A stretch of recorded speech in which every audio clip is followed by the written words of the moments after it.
Hello everyone, this is Preeti and I welcome you to my YouTube channel English with Preeti. Subscribe अगर नहीं किया है channel को subscribe कर लीजिएगा। आज हम डिस्कस करने वाले हैं वन वर्ड सब्स्टिट्यूशन की फिफ्थ प्रैक्टिस शीट। मैंने यहाँ एक सीरीज ली है प्रैक्टिस शीट्स की, जहाँ 200 ऐसे मैंने वन वर्ड सब्स्टिट्यूशंस लिए हैं जो कि बहुत सारे कॉम्पिटिटिव एग्जाम्स में रिपीट हुए हैं और बहुत सारी बार पूछे जा चुके हैं। ये सारे जो मैंने क्वेश्चंस यहाँ पे लिए हैं, 35 क्वेश्चंस मैंने यहाँ लिए हैं। मैंने एक स्टेटमेंट आपको दिया है, उसके लिए एक शब्द वन वर्ड क्या आ सकता है इसके बारे में हम डिस्कस करेंगे। चॉइस में मैंने दो ही वर्ड दिए हैं जिसमें से हमें करेक्ट आंसर जो है फाइंड आउट करना है। तो चलिए शुरू करते हैं।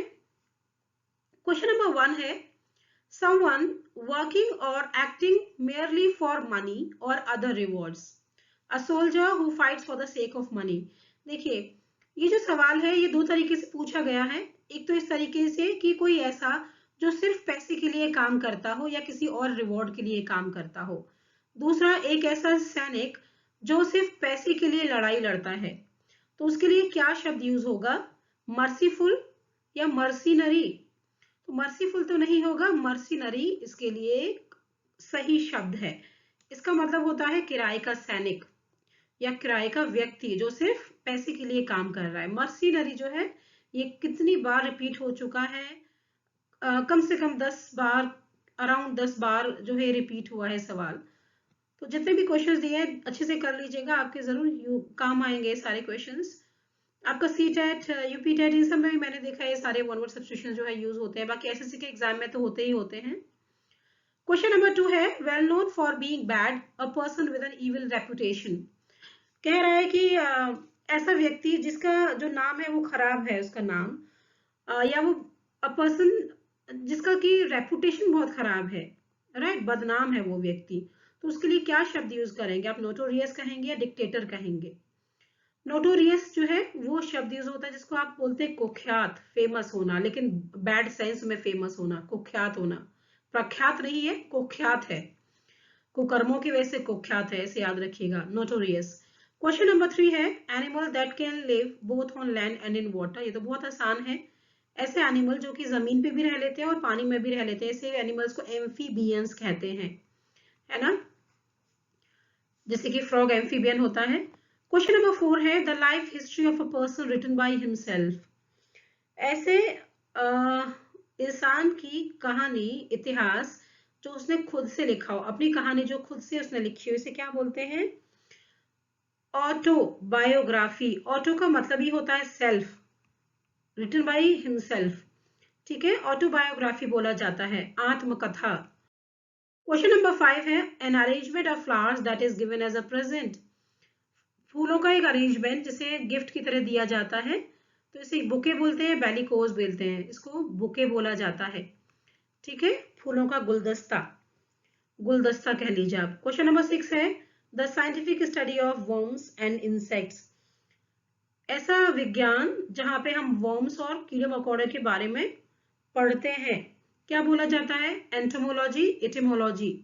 देखिए, एंटोमोलॉजी बोला जाता है, लॉजी का मतलब होता है स्टडी, ठीक है, एंटोमो, एंटोमो कीट विज्ञान, एंटोमोलॉजी इसका करेक्ट आंसर है।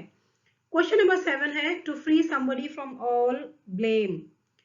कह रहा है किसी को सारे ही दोषों से मुक्त कर देना। तो क्या शब्द यूज होगा इसके लिए? एक्सोनरेट, काकाफोनी। एक्सोनरेट शब्द जो है इसके लिए यूज होता है, रिपीट हुआ है बहुत सारे क्वेश्चंस जो है रिपीट हुए हैं, बहुत बहुत इंपॉर्टेंट है, अच्छे से लर्न कर लीजिएगा। एक्सोनरेट यूज होता है जिसका मतलब है दोष मुक्त कर देना। क्वेश्चन नंबर 8 है, a speech made without previous preparation. ऐसी स्पीच जिसमें आपने पहले से कोई तैयारी नहीं की है, ऑन द स्पॉट आपको बोलना है। आपने अपने स्कूल में ये सब बहुत किया होगा, उसे बोलते हैं एक्सटेम्पोर या एपिलॉग। उसे एक्सटेम्पोर बोला जाता है। आपको टॉपिक दे दिया, ऑन द स्पॉट आप बोल रहे हैं इसके ऊपर, and you are not previously prepared for it, so it is extempore. Question number 9 है, one who is difficult to please. ऐसा कोई जिसको खुश करना बड़ा ही मुश्किल काम है। तो ऐसे व्यक्ति के लिए क्या शब्द यूज होता है? फास्टिडियस या नेल? क्या बोला जाएगा? फास्टिडियस बोला जाता है। मतलब फास्टिस्ट का मतलब होता है ढीठ होना या जिद्दी होना भी आप कह सकते हैं, जो आसानी से ना मानता हो। जिद्दी कौन होता है? जो किसी बात पे किसी बात के लिए जिद्दी से एग्री ना करता हो, फास्टिडियस। क्वेश्चन नंबर 10 है, a person who sells and arranges cut flowers. ऐसा व्यक्ति जो कि फूलों को बेचता है, उनको अरेंज करता है, उसके लिए क्या यूज करेंगे? फ्लोरिस्ट, फ्लावरिस्ट। फ्लोरिस्ट शब्द यूज होगा। ओके, फूल वाला। नेक्स्ट क्वेश्चन है question number 11, a person who suffers from an imaginary illness, a person who is abnormally anxious about his health। इस सवाल को दो तरीके से पूछा गया है। एक तो ये कि पर्सन जो है एक इमेजिनरी इलनेस से सफर कर रहा है, बीमारी नहीं है लेकिन उसको लगता है कि वो बीमार है, या फिर एक व्यक्ति जो है जो कि हमेशा इस बारे में एंशियस रहता है कि उसको कोई हेल्थ इश्यू ना हो जाए। ठीक है, बहुत ज्यादा हेल्थ के लिए कंसर्न है और हमेशा ही सोचता है कि कहीं उसे कोई बीमारी ना हो जाए। उसके लिए एक शब्द क्या होगा? हाइपोकॉन्ड्राइक या एविडिटी। उसके लिए होगा हाइपोकॉन्ड्राइक। राइट, हाइपोकॉन्ड्रिक इसका मतलब होता है भ्रम रोगी। भ्रम रोगी, उसे हमेशा ये भ्रम रहता है कि उसे बीमारी है या बीमार हो जाएगा। क्वेश्चन नंबर 12 है, a person pretending to be somebody he is not. कहने का मतलब है कि ऐसा इंसान जो इस तरीके से अपने आप को प्रेजेंट करता है जैसे वो कोई और है, बट वो ओरिजिनली अपने आप को जैसा वो है वो प्रेजेंट नहीं कर पाता है। ठीक है, उसके लिए क्या शब्द यूज होगा? पाखंडी। पाखंडी के लिए क्या होता है? हाइपोक्रिट, एनाइल। हाइपोक्रिट। ठीक है, पाखंड करना। क्वेश्चन नंबर 13 है, a person who rights and edits dictionaries. ऐसा पर्सन जो डिक्शनरीज लिखता भी है, उसको एडिटिंग भी करता है, उसे क्या बोलते हैं? लेक्सिकोग्राफर या डिक्टेटर। उसके लिए लेक्सिकोग्राफर बोला जाता है। ठीक है, क्योंकि जो डिक्शनरी है ना, इसके लिए एक वर्ड और होता है, लेक्सिकन। इसके लिए एक और शब्द है सिनोनिम, लेक्सिकन। लेक्सिकन का मतलब होता है डिक्शनरी। चलिए, क्वेश्चन नंबर 14 है, a place where money is coined by the authority of the government. कह रहा है ऐसी जगह जहां पे सरकार जो है वो मनी बनाती है, कॉइन्स, मनी कॉइन करती है, नोट छापती है, तो उसे क्या बोला जाता है? फॉर्जरी या मिंट। इसको मिंट बोला जाता है, minting of coins. Question number 15 है, sentimental longing for a period in the past.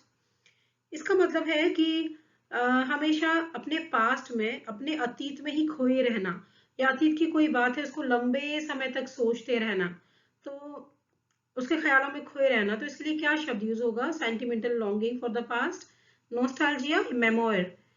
इसके लिए नॉस्टैल्जिया यूज होता है, अतीत की घटनाओं की यादों में खोए रहना। नेक्स्ट क्वेश्चन है, that through which light can not pass. ऐसी चीज जिसके अंदर से लाइट पास नहीं कर सकती है, तो इसके लिए क्या होगा? ओपेक या पेसिमिस्ट। ये तो आपने फिजिक्स में पढ़ा होगा, इसके लिए ओपेक होगा, अपारदर्शी। जिसके थ्रू लाइट नहीं जा सकती उसे अपारदर्शी बोला जाता है। क्वेश्चन नंबर 17 है, one who seize the bright side of the things. ऐसा इंसान जो हमेशा चीजों की bright side, positive side of the things पे ही ध्यान देता है, उसे क्या बोलते हैं? पेसिमिस्ट या ऑप्टिमिस्ट। तो देखिए, जब वो इंसान चीजों की ब्राइट साइड पे देख रहा है, पॉजिटिव साइड पे देख रहा है, तो ऑप्टिमिस्ट बोलते हैं। ऑप्टिमिस्ट का मतलब होता है आशावादी है वो। राइट, नेगेटिविटी नहीं है उसके अंदर, क्या है? पॉजिटिव चीजों पे देख रहा है। पेसिमिस्ट का मतलब होता है निराशावादी। क्वेश्चन नंबर 18 पे आइए, one who loves all Mankind. ऐसा इंसान जो सब लोगों से प्रेम करता है। इस सवाल को दूसरे तरीके से भी पूछा गया है, someone who freely gives money and helps people. ऐसा इंसान जो लोगों को पैसे देता है, उनकी हेल्प करता है, तो उसके लिए क्या शब्द होगा? फिलांथ्रोपिस्ट या आर्बोरिस्ट। देखिए, फिलांथ्रोपिस्ट का मतलब होता है कि जो समाज सेवी है, जो लोगों की मदद करता है, या जनता का हितैषी है, फिलांथ्रोपिस्ट बोलते हैं उसको, समाज सेवी। राइट। क्वेश्चन नंबर 19 है, अ पर्सन हु कलेक्ट्स और स्टडीज स्टैम्प्स।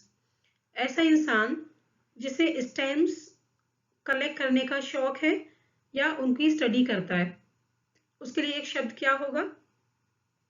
फिलाटेलिस्ट या ऑटोफेजी। उसके लिए होता है फिलाटेलिस्ट।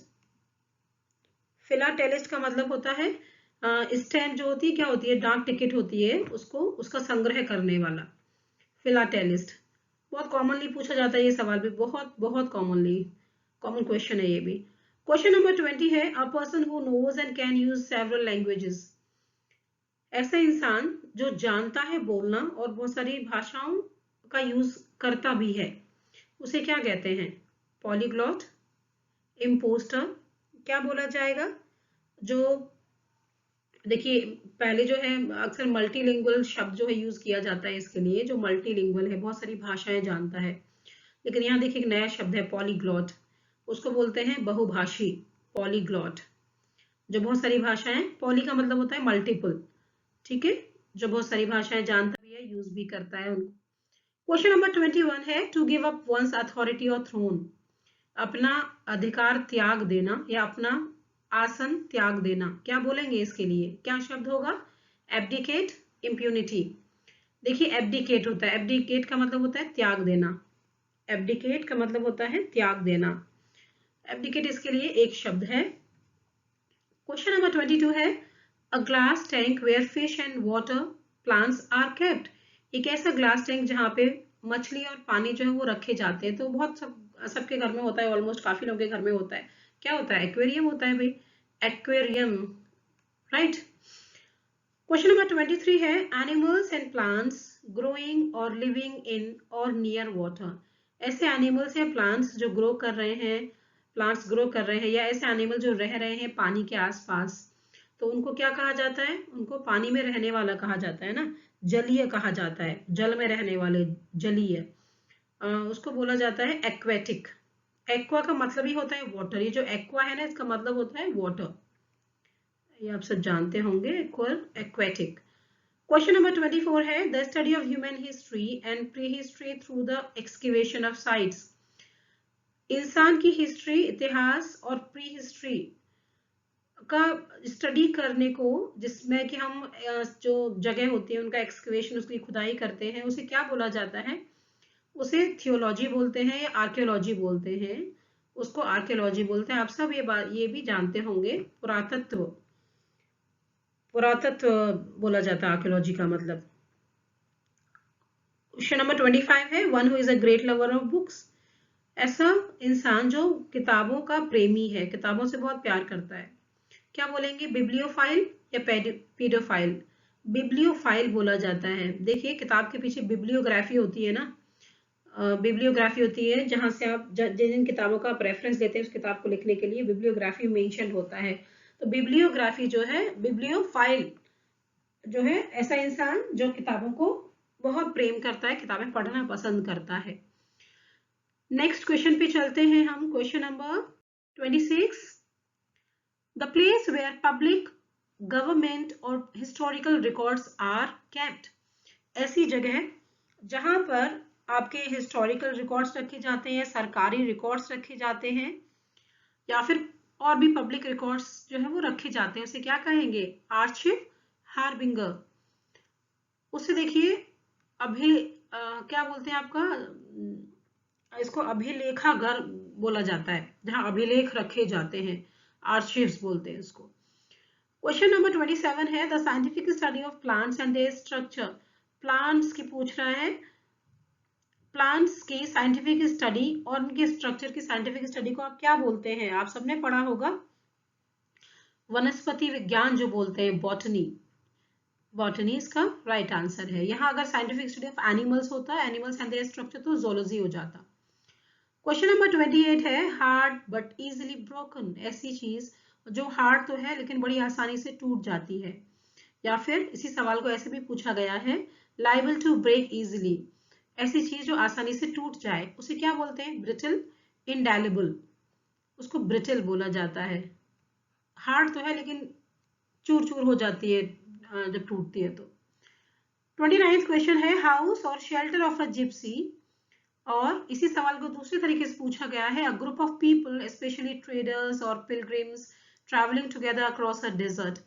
कह रहे हैं हाउस और शेल्टर ऑफ जिप्सी। जिप्सी का मतलब होता है ऐसे लोग जो एक जगह से दूसरी लोग घूमते रहते हैं, उन लोगों का घर, या ऐसे ग्रुप ऑफ पीपल जो कि ट्रेडर्स हैं, या समझ लीजिए किसी जगह की यात्रा करने वाले लोग हैं, वो डेजर्ट में जो है ट्रेवल करते हैं एक साथ, तो उन्हें क्या बोलते हैं? वुल्पाइन या कारवां, उनको कारवां बोलते हैं, राइट? उनको बोला जाता है कारवां। नेक्स्ट, काफिला। कारवां का मतलब होता है काफिला। क्वेश्चन नंबर 30 है, अ लिस्ट और कलेक्शन ऑफ बुक्स और इंफॉर्मेटिव ग्राफिक्स। ऐसी लिस्ट या कलेक्शन है जहाँ किताबों का या किसी और तरीके की इंफॉर्मेशन का जो कलेक्शन होता है उसे कैटलॉग बोलते हैं, फेस्टून बोलते हैं। ये सब आप जानते हैं, उसे कैटलॉग बोला जाता है। चलिए नेक्स्ट क्वेश्चन है, question number 31, the murder of a whole race or a group of people. पूरी ही प्रजाति का विनाश कर देना, उसको मार देना, इसके लिए क्या शब्द है? और उस जाति में एनिमल्स भी हो सकते हैं, उस जाति में जो है आपके इंसान भी हो सकते हैं। होमिसाइड बोलते हैं या जीनोसाइड बोला जाता है? इसको जीनोसाइड बोला जाता है। इसका मतलब होता है, साइड का मतलब होता है संहार, जाति संहार करना। ओके। क्वेश्चन नंबर 32 है, extreme fear of water. Water से, पानी का भय, पानी से डरना। एगारोफोबिया होगा या हाइड्रोफोबिया होगा? देखिए, हाइड्रो का मतलब होता है वाटर और फोबिया का मतलब होता है डर, तो हाइड्रोफोबिया हो गया। Extreme fear of water is hydrophobia. Question number 33 है, a person who supervises during an examination. ऐसा इंसान जो कि एग्जामिनेशन के दौरान एग्जामिनेशन को सुपरवाइज करता है, ड्यूटी पे होता है उस समय। कौन होता है जब आप एग्जाम देते हैं? इनविजिलेटर होता है या एग्जामिनर होता है? इनविजिलेटर होता है, राइट? इनविजिलेटर की ड्यूटी होती है जब आपका एग्जाम सुपरवाइज करता है, वो इनविजिलेटर, निरीक्षक जिसे बोलते हैं। 34th क्वेश्चन है, that which can not be called back. जिसको वापस बुलाया ना जा सके, उसे क्या बोलेंगे? इरिडीमेबल या इरिवोकेबल? इरिवोकेबल बोला जाता है जिसको, जो कि अटल है, जिसे बुलाया नहीं जा सकता, one who can not be called back. 35th है, a plan of a journey including the route and the places that you visit. कह रहा है कि कोई जर्नी है, उसका पूरा प्लान है आपके पास, जिसमें कि रास्ते हैं कि कब कैसे कैसे जाएंगे या कौन से प्लेसेस आप विजिट करने वाले हैं इस जर्नी के दौरान। ये सब का सारा जो एक प्लानिंग आपके पास होती है, इसे क्या कहते हैं? अटेन्यूएट या इटिनररी? इसको इटिनररी बोलते हैं, राइट? यात्रा का जो कार्यक्रम होता है इसे इटिनररी बोलते हैं। चलिए, इसके साथ ही 35 क्वेश्चंस यहाँ खत्म हो जाते हैं। अगर आपने चैनल सब्सक्राइब नहीं किया, सब्सक्राइब कर लीजिएगा, बहुत सारा कंटेंट अवेलेबल है, फायदा उठाइए उसका। चलिए, thank you very much, have a good day, bye.